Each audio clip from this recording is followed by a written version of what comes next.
नहीं द्रविड़, तुम ही बात बोल रहे हो हैं? हाँ आप बोलिए, माइक आपका ऑन है। माननीय उपसभापति जी, आपका बहुत बहुत धन्यवाद।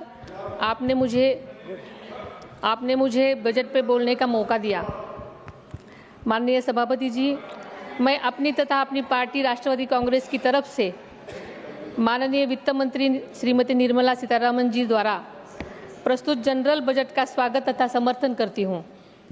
मैं माननीय वित्त मंत्री जी को उनके लगातार 8वें बजट के लिए बधाई देती हूं। मैं इस बजट में किसानों, मजदूरों, व्यापारियों, उद्यमियों, महिलाओं, युवाओं, छात्राओं और आम आदमी पर ध्यान केंद्रित करने के लिए माननीय वित्त मंत्री जी की सराहना करती हूं तथा आशा करती हूं कि इस बजट की सभी को विकास के अवसर प्रदान करेगा।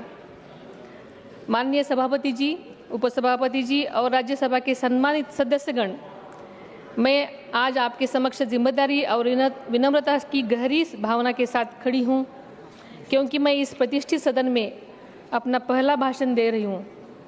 मेरे लिए यह गर्व की बात है कि मैं आप सबके सामने अपनी बात रख रही हूं।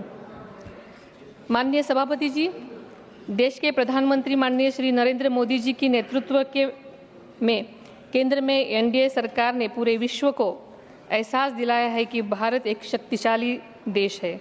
आज पूरा विश्व नए भारत की नई उड़ान के इस अमृतकाल का सामना कर रहा है। माननीय सभापति जी, माननीय वित्त मंत्री श्रीमती निर्मला सीतारमण जी ने जन भावनाओं का ख्याल रखते हुए बहुत शानदार बजट पेश किया है। यह एक ड्रीम बजट है जो नई कर व्यवस्था में 12 लाख रुपए तक की आय को कर मुक्त बनाकर मध्यम वर्ग को बड़ी राहत प्रदान करता है। कर छूट में वृद्धि ऐतिहासिक है। इससे क्रय शक्ति बढ़ेगी, मांग बढ़ेगी और मजबूत अर्थव्यवस्था मजबूत होगी। इस बजट से निश्चित रूप से हमारे नागरिकों का लाभ मिलेगा। यह भारत के लिए गर्व की बात है कि हमारी अर्थव्यवस्था मजबूत हो रही है। आज हम विश्व की 5वीं सबसे बड़ी अर्थव्यवस्था है और जल्द ही हम 3री सबसे बड़ी अर्थव्यवस्था बनने जाएंगे। माननीय सभापति जी, यह बजट हमारे बाजारों को ऊर्जा देगा, क्रय शक्ति बढ़ाएगा और रोजगार सृजन करेगा। विशेष रूप से एमएसएमई क्षेत्रों को लाभ पहुंचाएगा। माननीय सभापति जी, इस बजट में प्रधानमंत्री अनाज उत्पादन योजना के तहत 100 जिलों में कृषि उत्पादकता, भंडारण सुविधा, सिंचाई और ऋण सेवाओं को बढ़ाने पर विशेष ध्यान दिया गया है। इस पहल से महाराष्ट्र को बहुत लाभ मिलने की उम्मीद है। कपास और दालों के उत्पादन को बढ़ाने के संबंध में निर्णयों से भी राज्य को लाभ मिलेगा। किसान क्रेडिट कार्ड की सीमा बढ़ाकर 5 लाख रुपए करने के निर्णय का मैं स्वागत करती हूं।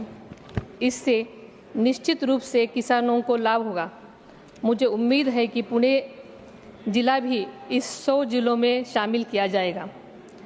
माननीय सभापति जी, स्टार्टअप्स के लिए 20 करोड़ रुपए की ऋण सीमा के साथ यह बजट नए व्यवसायों के विकास को गति देगा और रोजगार के अवसर पैदा करेगा।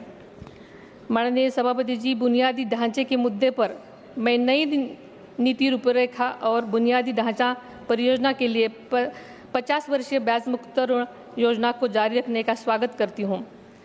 सार्वजनिक निजी भागीदारी पीपीपी परियोजनाएं निजी निवेश को आकर्षित करेगी और रोजगार सृजन बढ़ावा देगी। सभापति जी, यह बजट दीर्घकालिक आर्थिक विकास सुनिश्चित करता है, बुनियादी ढांचों को बढ़ावा देता है तथा कृषि स्टार्टअप्स और रोजगार सृजन के लिए महत्वपूर्ण सहायता प्रदान करता है।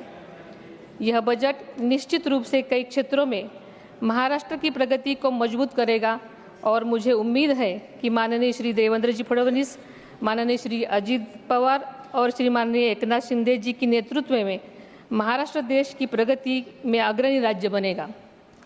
सभापति जी, इस बजट में 52 प्रमुख पर्यटन स्थलों को विकसित करने की नीति की भी घोषणा की गई है। ये पहल देश को वैश्विक आर्थिक महाशक्ति बनाने के लिए महत्वपूर्ण है। मुझे उम्मीद है कि माननीय श्री फडणवीस जी, माननीय श्री पवार जी और माननीय श्री शिंदे जी के नेतृत्व में महाराष्ट्र भारत को विकसित राष्ट्र और आर्थिक महाशक्ति बनाने के प्रधानमंत्री नरेंद्र मोदी के प्रयासों का पूरा समर्थन करेगा। सभापति जी, इस बजट में सरकार ने उड़ान योजना को 120 स्थानों पर लागू करने का लक्ष्य रखा है, जिसमें ग्रीनफील्ड हवाई अड्डों के निर्माण को प्राथमिकता दी जाएगी। महाराष्ट्र के पुणे जिले के पुरंदर में ग्रीनफील्ड एयरपोर्ट बन रहा है। इस क्षेत्र के लोगों को बहुत फायदा होगा। सभापति जी, दूषित जल सबसे बड़ा स्वास्थ्य जोखिम है।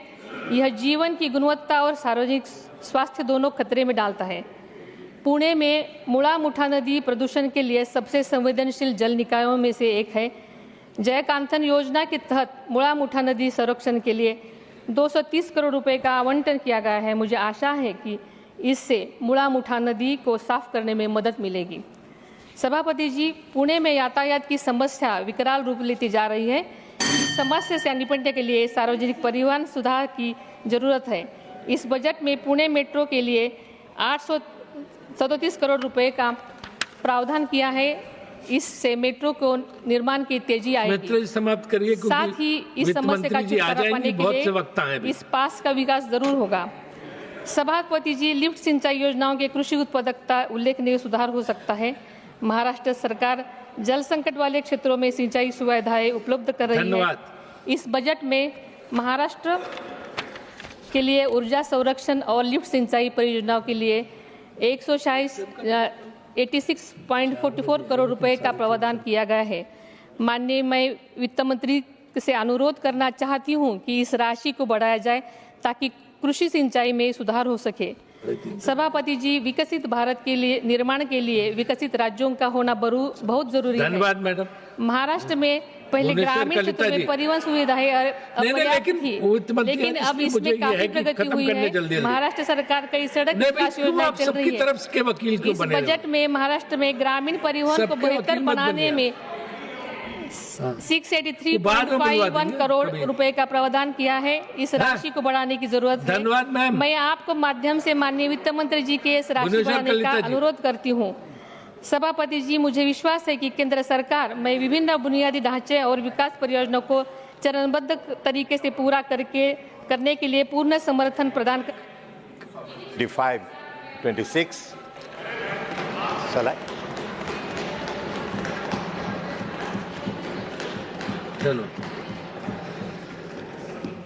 So I want to begin with